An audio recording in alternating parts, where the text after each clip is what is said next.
मंदिर में बालक यीशु। लूका 2:41 से 52।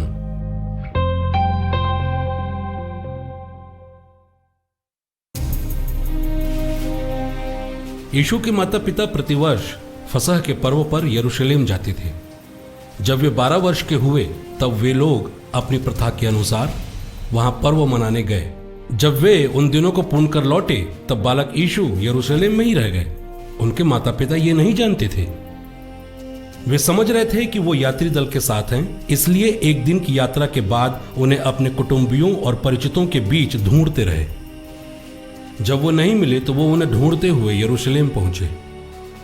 3 दिन बाद उन्होंने यीशु को मंदिर में शास्त्रियों के बीच बैठे उनकी बातें सुनते और उनसे प्रश्न करते हुए पाया।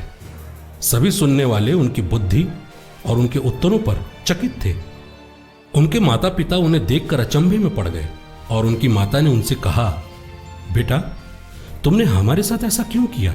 देखो तो तुम्हारे पिता और मैं दुखी होकर तुमको ढूंढते रहे।